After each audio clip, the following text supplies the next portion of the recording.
Green and Kalahari are hardly words that go together. It's more brown and dry. But not here. This land along the Orange River is fertile and lush. Some of the country's most interesting produce comes from here. From the sweetest dates to the plumpest grapes. We had to see for ourselves what the green Kalahari was all about. Our Kalahari adventure began in the iconic missionary town of Pella. Originally it was called Kamasfontein, but was renamed by a group of missionaries in 1814. They were on the run after being persecuted in Namibia. When they eventually settled here, they renamed the town Pella, after the ancient Jordanian town where persecuted Christians once found refuge from the Romans. Pella started out as an oasis that became a mission station. This church was hand-built by two priests in the late 1800s, using only a picture from a book as a guide.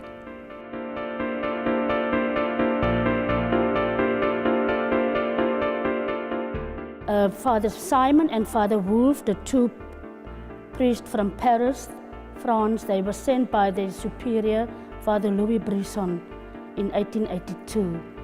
Father Becule brought along with him an encyclopedia. So they decided to build a cathedral in the wilderness. And that's what they did. They had many hardships. They went down to the Orange River. They baked the bricks there and they brought it up by ox wagon. There was a time that they made 3,800 bricks. And the following day, they wanted to bring it up by ox wagon. When they went down, they saw that it was flooded. There was no more bricks in that along the riverside. They were not disappointed, they just continued.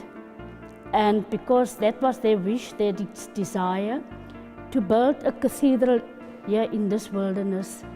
And Father Brisson, Father Becule and Father Wolf and Father Simon, they continued with this building. Legend has it that it took 500 trips to the Orange River, hauling 400 bricks at a time. After 7 years, the missionaries' dream was realized when the Golden Cathedral was completed. This crucifix in the cathedral was carved with a pocket knife by Father Simon. He put the pocket knife into a tin and he wrote down on a sheet of paper, "With this pocket knife, I carved the crucifix and some other furnitures." What happened on the 13th of June 1984?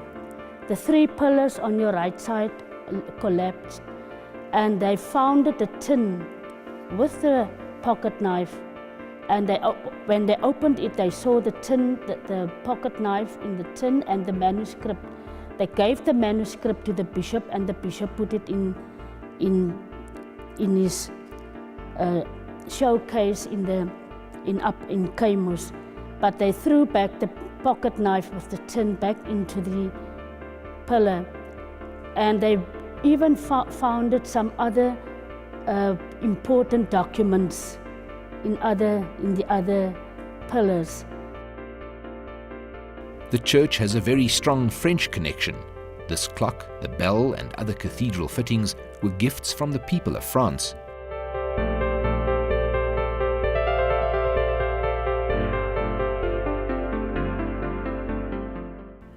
Walking out of the cathedral surrounded by date palms, one can't help but feel that you're in the Middle East. And with the 40-degree temperatures, you would be forgiven for thinking this. There's a large date palm plantation in the area, and it's hard to miss these towering trees. In totaal het is omtrent 14.000 palmbome goed, waarvan omtrent 68 hektar is in voldraand. Ons produseer gemiddeld 110 kilogram dadels per boom. Dat is om 'n goeie produk en 'n goeie kwaliteit vrug te kry. Date farms in an oasis, something the average traveller would not expect to find in southern Africa. But being just a few kilometers from the Orange River, Pella can be considered part of the green Kalahari. Ja, ons het 'n vergadering gehad, die toerismeforum, die het 'n vergadering gehad van Pella in die verskillende dorpe, die hele dorpe binne in die Khayelitsha munisipaliteit wil is nou besig om baie hard te werk in die akkommodasie aspek, veral binne ons kansspelle en jou witbank, wat langs die 4x4 route is.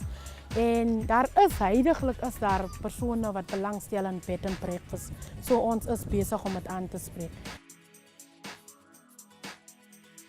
Tourism offerings are developing in the area, and with a weak rand, more people are opting for local holidays, which benefit small towns like Pella.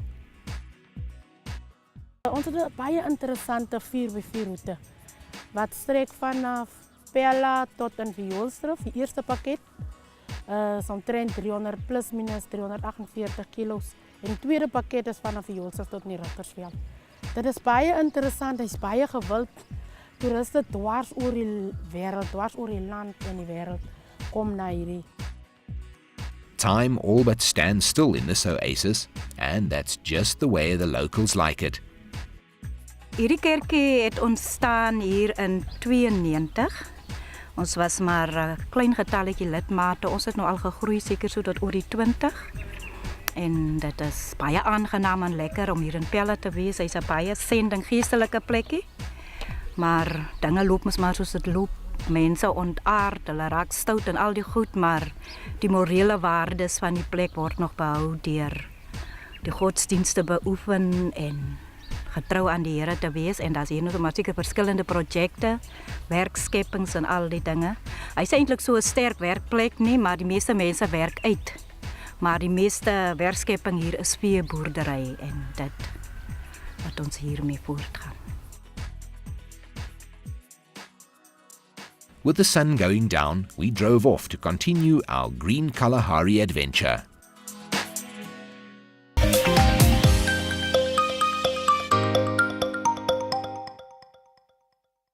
You may not know this, but Pella was going to become a movie set. However, the locals didn't want to lose their laid-back lifestyle, and it's really easy to see why.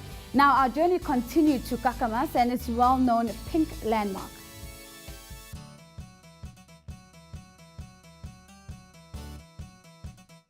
Heading east along the Orange River from Pella, the lush green grapevines were a dead giveaway of our next stop in Kakamas.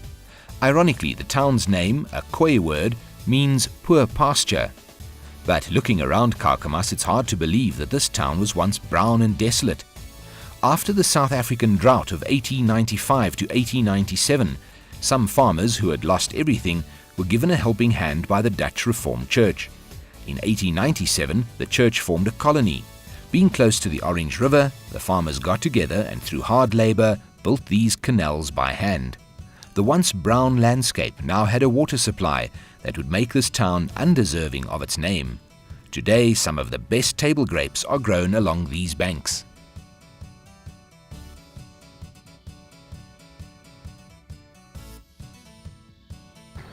We are located in the Grabis area, next to the Orange River, which is our main source of water. We mainly export grapes to the European and UK markets, secondary markets like the Middle East. We also produce some raisins and some wine grapes, but our main concern is table grapes and the export of that grapes to the foreign markets. We're currently in the process of harvesting.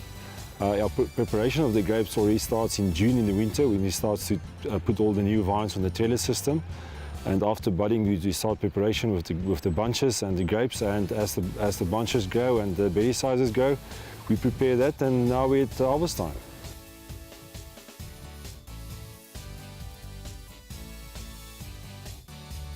Most of the produce makes its way to the overseas market.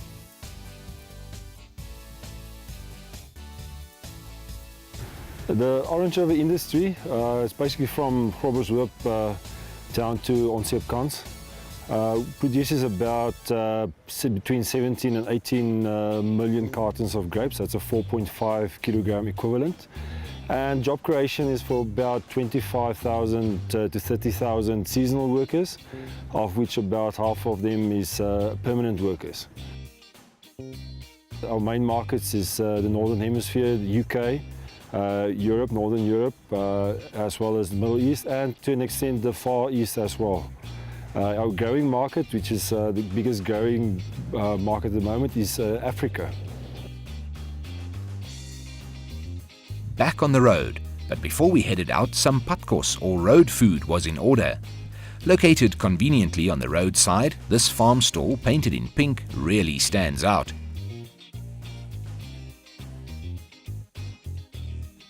Ja, die pinkpadstal bestaan al vir 'n hele paar jaar, sê maar amper meer as 20 jaar. En hier word droë vrugte verkoop en Taste Nywerheid ons vervaardig meer plaaslike goed wat die toeriste baie lok. En die padstal het bekend gestaan. Eerstens was dit 'n klomp pinkklippe en toe die mense op begin soek na die pinkpadstal. En toe ons begin verkoop en ons het die naam verdoop van Sandfontein af na die pinkpadstal toe. En ons maak tuisgebakte skaapvleisbestye wat ons self doen wat baie heerlik is en homemade gemmerbier ook so. En ons het ons seisoentye soos in vakansietye en blometyd kry ons baie toeriste wat kom inkopies doen hier by die padstal en ons geniet dit want ons ontmoet elke dag nuwe mense hier en dit is vir my baie lekker om hier te werk. It's a truly cute feature in the green Kalahari, so be sure to give the pink padstal a visit when you come through. With our engines filled, it was time to head back on the road. Our journey along the Orange River was about to climax.